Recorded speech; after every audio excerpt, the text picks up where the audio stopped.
नमस्कार दोस्तों। आइए आज सुनते हैं मालती जोशी जी की लिखी कहानी बाबुल का घर।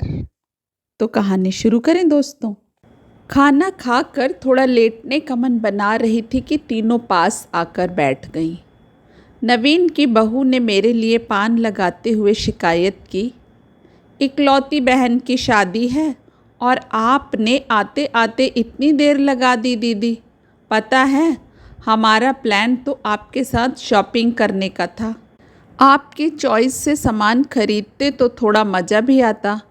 अब तो जैसा भी समझ में आया हम ले आए हैं, आप कुछ कहिएगा नहीं। आपके भाई तो कार्ड ही छपवाने के लिए राजी नहीं थे।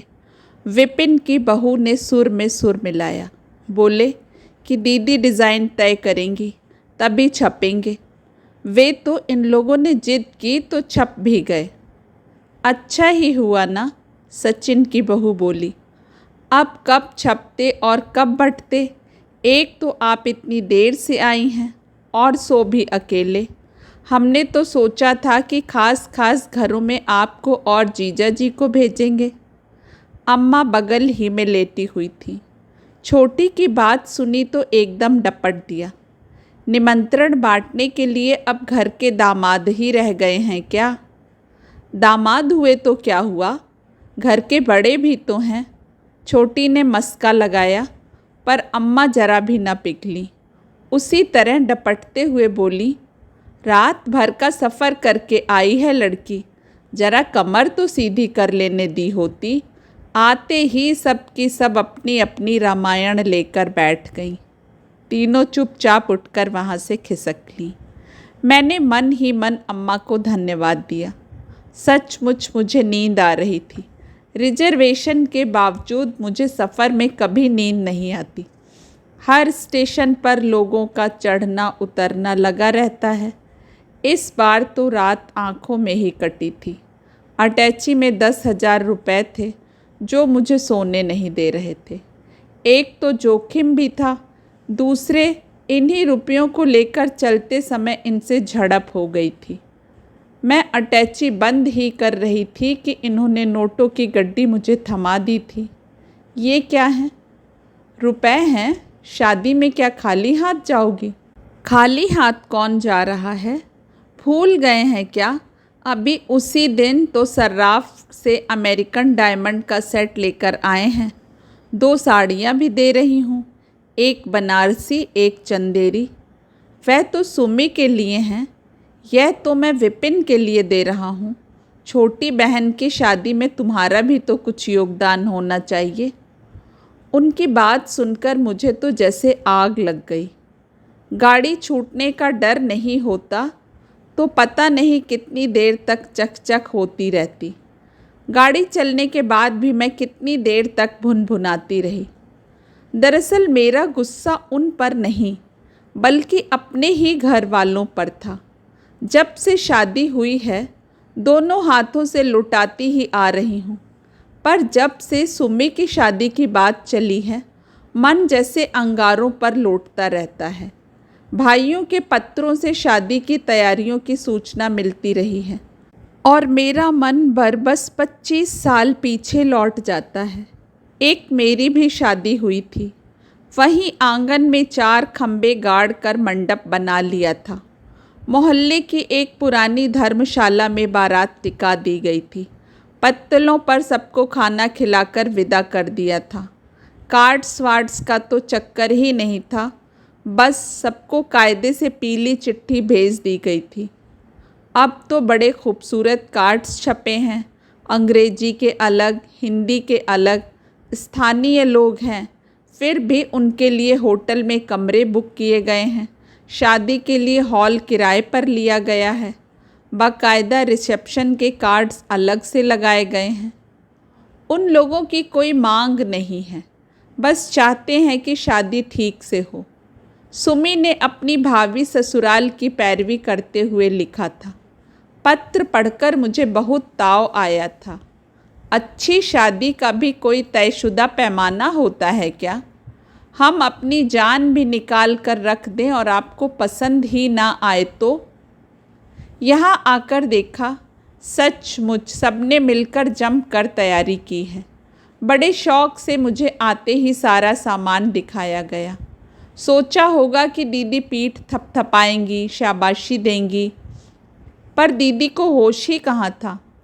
उसकी नज़रों में तो वह फटीचर दहेज घूम रहा था जो उसके साथ गया था।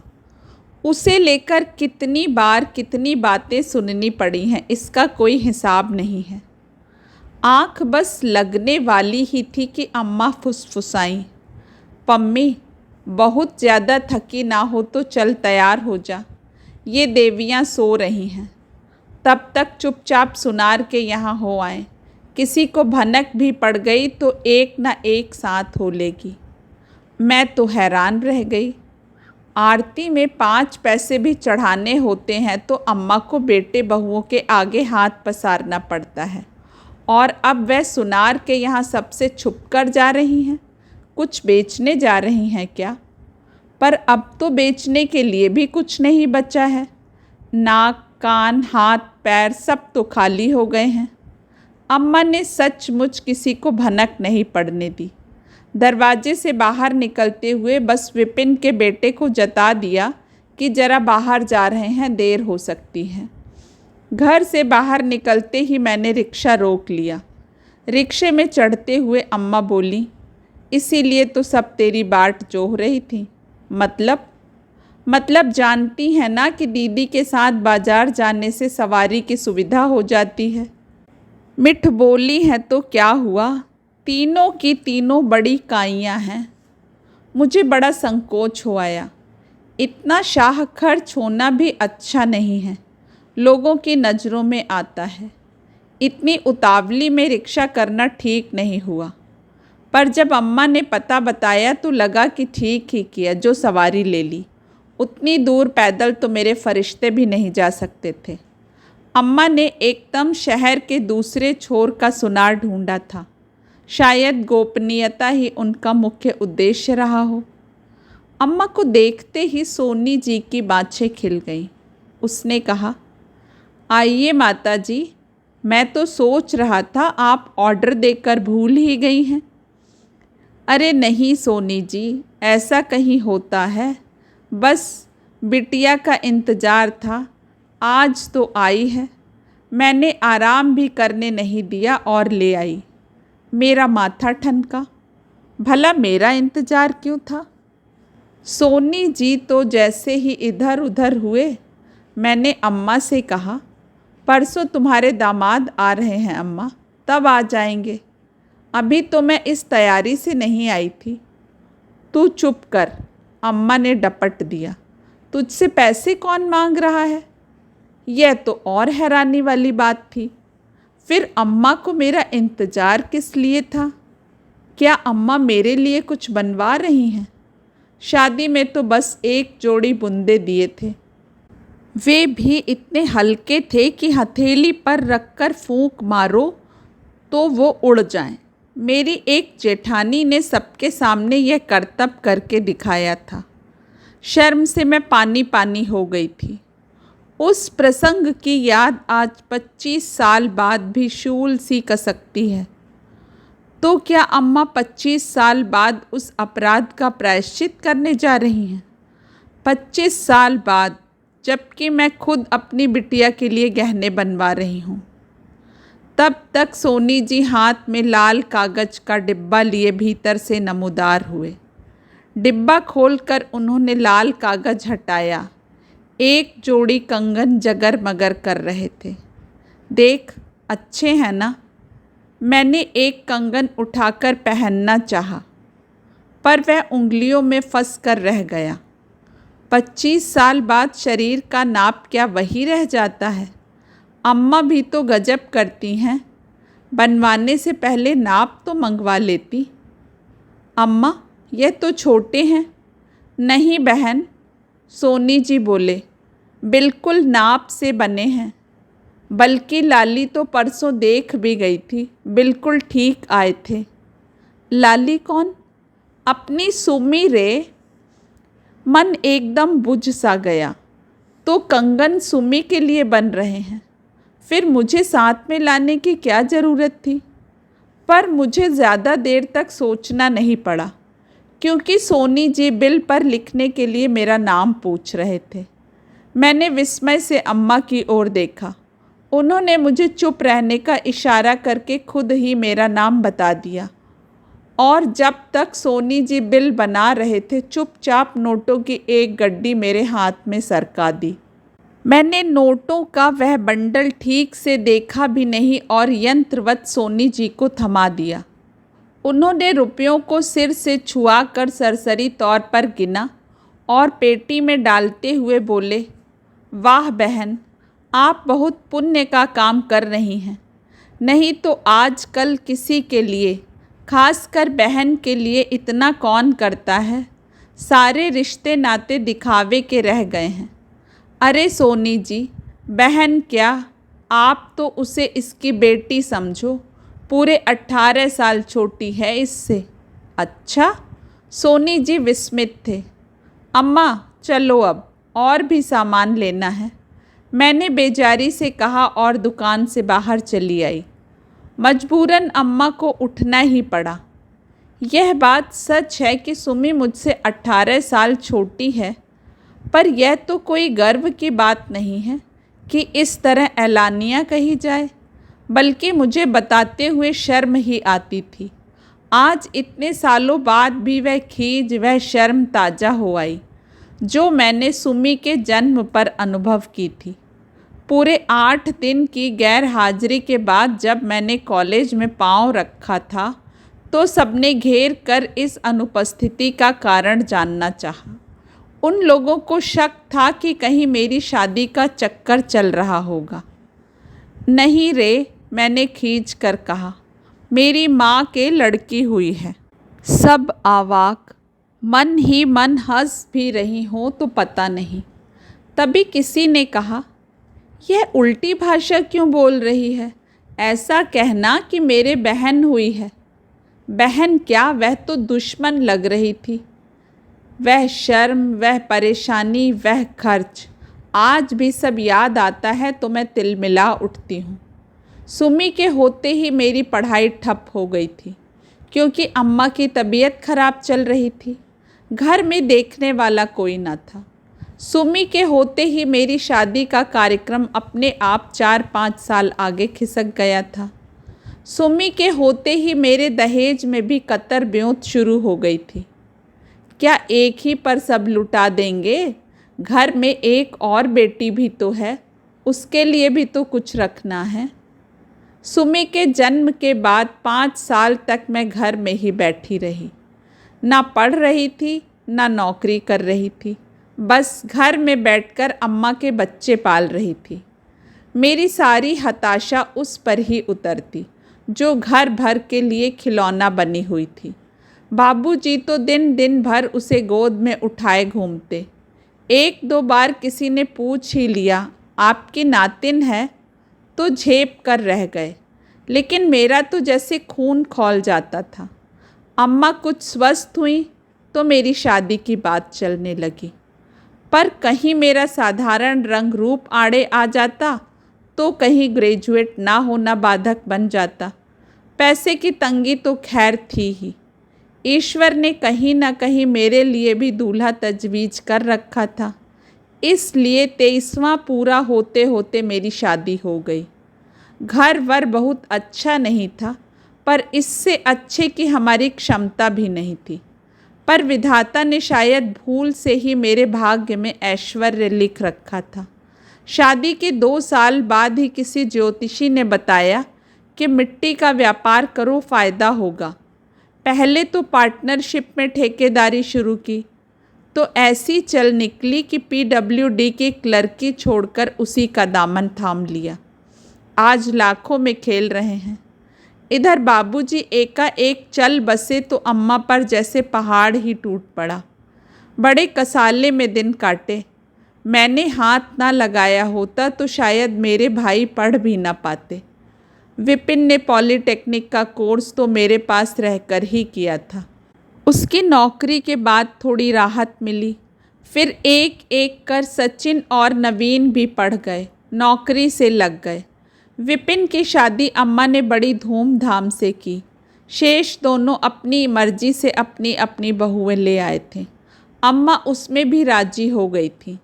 ज़्यादा टीम टाम के लिए पैसा ही नहीं था। सबकी गाड़ी पटरी से लग गई थी, यही गनीमत थी। पर वह नाजो पली जो घर भर की आँखों का तारा थी, उसकी बड़ी दुर्गति हुई। वह तो आकाश से एकदम धरती पर आ गई। कहाँ तो घर भर उसके इशारों पर नाचता था, कहाँ अब वह बेचारी भैया भाभी के हुक्म की गुलाम बन गई थी। उनके बच्चों को संभालते हुए किसी तरह अपनी पढ़ाई पूरी कर रही थी। हाई स्कूल के बाद की पढ़ाई तो उसने ट्यूशन पढ़ाकर ही पूरी की। विपिन ने तो एकदम हाथ खींच लिया था। उसकी बहू कहती, हमारे भी तो बच्चे हैं, हमारी भी गृहस्थी है, हम अकेले कहाँ तक करेंगे। दूसरी दोनों कहती, इस घर ने हमें दिया क्या है जो हमसे आशा की जा रही है।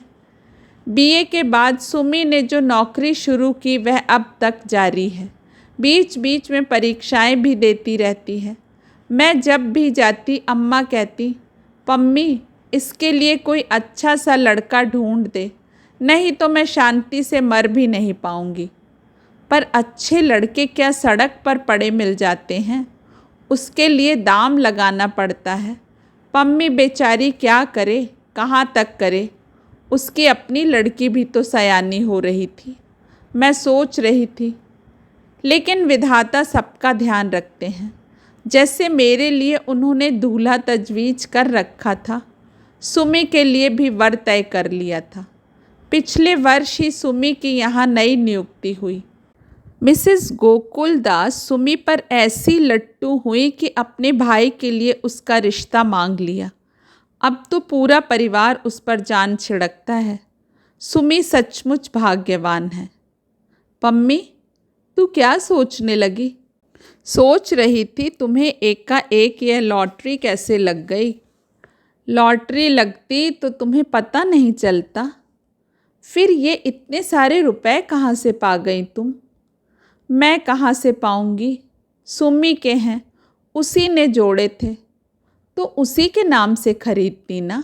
मेरा नाम बीच में घसीटने की क्या ज़रूरत थी। अरे चोरी से जोड़े हैं। तनख्वाह तो पूरी बड़की झपट लेती थी।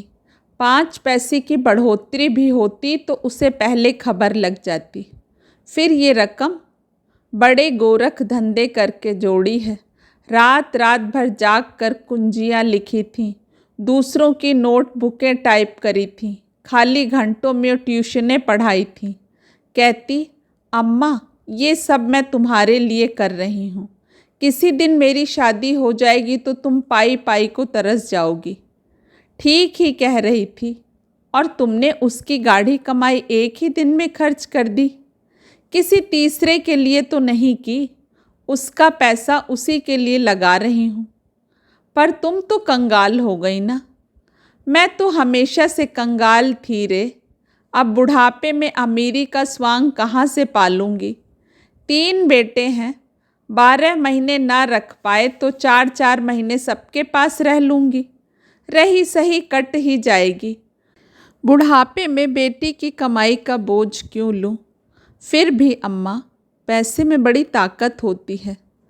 जानती हूँ रे, अगर इन लोगों ने उसके लिए सोने का एक छल्ला भी बनवाया होता तो मैं सब्र कर लेती। पर तीनों के तीनों मुकर गए। शादी का खर्च कौन कर रहा है? बड़ी देर से मन में यह प्रश्न उठ रहा था, सो पूछ ही लिया। यही तीनों कर रहे हैं। मैंने कहा था कि बहन तीनों की है, खर्च आपस में बांट लो। तो दोनों छोटे बोले कि सुमी की सारी तनख्वाह तो बड़े भैया लेते रहे हैं, शादी का खर्च भी उन्हीं को करना चाहिए। हमसे जो बन पड़ेगा हम करेंगे। सचिन ने कपड़े लत्ते का भार उठाया है, नवीन ने फर्नीचर वगैरह बनवाया है, बाकी सारा विपिन कर रहा है। छोटों की तो बीवियां भी कमाऊ हैं, विपिन बेचारा तो अकेला पड़ जाता है। सुमी की शादी के बाद तो और भी अकेला पड़ जाएगा। फिर भी अम्मा, तुम्हें इतनी उठापटक करने की ज़रूरत नहीं थी।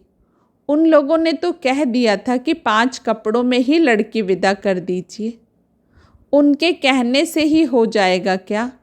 ससुराल में नाक तो उसकी नीची होगी, बोल कुबोल तो उसे झेलने होंगे। और कौन सा मैं उस पर एहसान कर रही हूँ? उसकी कमाई उसी पर लुटा रही हूँ बस। पिछले 10-12 साल से कमा कर दे रही है। कभी अपनी पसंद की एक साड़ी भी नहीं खरीदी। सहेली के साथ सिनेमा भी जाती तो भाभी का मुंह कद्दू सा फूल जाता। बस कोल्हू के बैल की तरह खटती रहे और इनका घर भरती रहे। उनका बस चलता तो शादी ही नहीं होने देते। बोलते बोलते अम्मा का गला भर आया। मेरा मन कसैला हो आया। सुमी 10-12 साल से कमा कर दे रही है। शायद इसलिए अम्मा के मन में उसके लिए इतना दर्द, इतना प्यार है। इसीलिए उसकी शादी में जरा भी कोर कसर उन्हें स्वीकार नहीं है। अम्मा, मैंने कहा, मुझे तुम लोगों ने 4 साल तक घर में बिठाए रखा। नौकरी करने दी होती तो शायद। अरे, तू भला क्यों नौकरी करती? तू तो भाग्यवान थी। तेरे सिर पर तो बाप का साया था। तुझे भला किस चीज़ की कमी थी? अब कोई मुझसे पूछे कि किस चीज़ की कमी नहीं थी, पर अम्मा से यह सब कहना बेकार था। वह कभी नहीं समझेंगी। और अब इतने सालों बाद कहने का मतलब भी क्या था? घर में पाँव देते ही अम्मा ने मेरी दानवीरता का बखान करते हुए कंगनों का प्रदर्शन कर डाला। मेरी जय जयकार करना ही बाकी रह गया था। इस बहाने शायद वह अपने बेटों के निकम्मेपन पर चोट करना चाहती हूँ, पर संकोच के मारे मेरा दम घुटने लगा। कपड़े बदलने के बहाने मैं वहाँ से उठ आई। पीठ फेरते ही सुनाई पड़ा, नंबर 2 की कमाई है, इसीलिए झमाझम बरस रही है। दूसरा स्वर उभरा, नंबर 2 की हो या 3 की, बहन पर ही तो बरस रही है। भाई भतीजों को तो कभी चांदी का छल्ला भी नसीब नहीं हुआ। मन हुआ कि पलट कर कह दूं कि भाई लोग आज जो भी हैं किसके दम से हैं, यह उन्हीं से पूछ लेना। पर कुछ कहने सुनने का उत्साह ही जैसे निचुड़ गया था। अम्मा के कमरे में आकर देखा, सुमी उदास सी खिड़की के पास बैठी थी। अभी तो कुछ देर पहले वह बाहर बैठी थी। भीतर कब चली आई पता ही न चला। सुमी, कंगन देखे? हाँ, अच्छे हैं, थैंक्स। अब ये थैंक्स किस लिए? सुमी, कम से कम तुम तो यह नाटक मत करो। संकोच के मारे वैसे ही मेरा दम घुटा जा रहा है।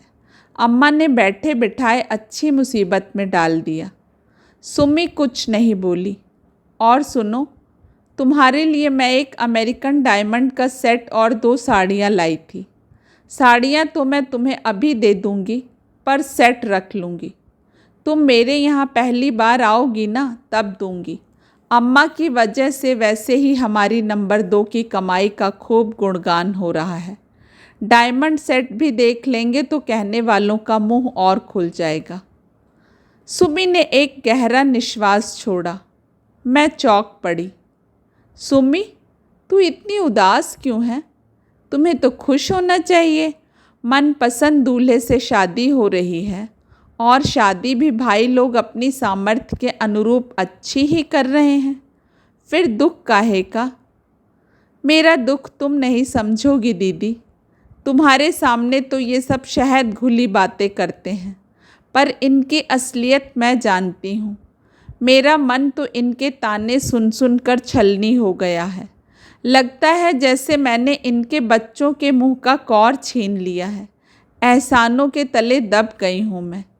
इससे अच्छा था कि किसी मंदिर में फेरे पड़ जाते। महेश भी राजी थे, पर अम्मा नहीं मानी। उन पर तो जैसे पागलपन सवार हो गया है। जरा सी भी कोर कसर बर्दाश्त नहीं होती। उन्हें अपने मन की कर लेने दो सुमी, घर की आखिरी शादी है। लेकिन मेरे जाने के बाद वह कितनी लाचार हो जाएंगी, इसकी भी खबर है।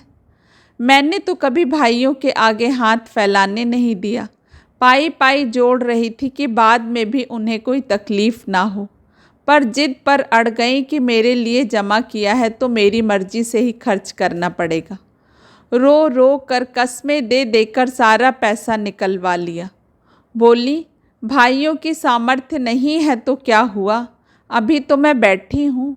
मेरे रहते तुम खाली हाथ ससुराल नहीं जाओगी। अभी कुछ समझ में नहीं आ रहा है, शादी का जोश चढ़ा हुआ है, बाद में बैठकर रोएंगी। अम्मा तो जब रोती तब रोती, अभी तो सुमी ने ही रोना शुरू कर दिया। मेरी समझ में नहीं आया कि उसे क्या कहकर सांत्वना दूं। बस यूं ही पीठ पर बालों पर हाथ फेरती रही।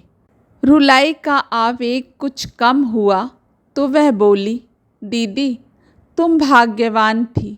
बाबूजी के राज में शान के साथ इस घर से विदा हुई थी।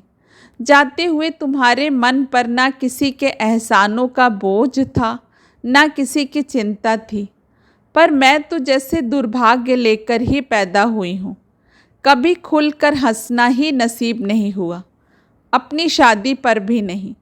सारी खुशियों को जैसे ग्रहण लग गया है। मैं भाग्यवान हूँ, थोड़ी देर पहले अम्मा ने भी यही कहा था, अब सुमी भी यही कह रही है। क्या होता है भाग्य, क्या होती है भाग्यवान की परिभाषा। मैंने सुमी की ओर देखा। अभी अभी रो चुकी उसकी आंखें एकदम सूनी थीं। उन आँखों में न लाज के डोरे थे, न सपनों के रंग। शायद कई रातों की जागी हुई थी।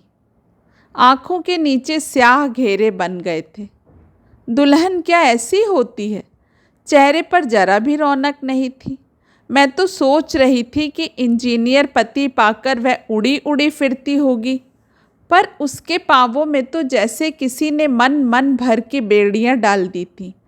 अम्मा की चिंता में तो वह हंसना ही भूल गई थी। शादी के वक्त लड़कियों पर कैसा निखार आ जाता है, पर इसका तो अपना चंपई रंग भी मटमैला पड़ गया था। और हैरत की बात तो यह थी कि घर में किसी को इसकी चिंता नहीं, सब अपने अपने हिसाब किताब में व्यस्त। मैं भी तो उन सब से अलग कहाँ हूँ। जीवन में पहली बार सुमी के लिए मेरे मन में ममता जागी।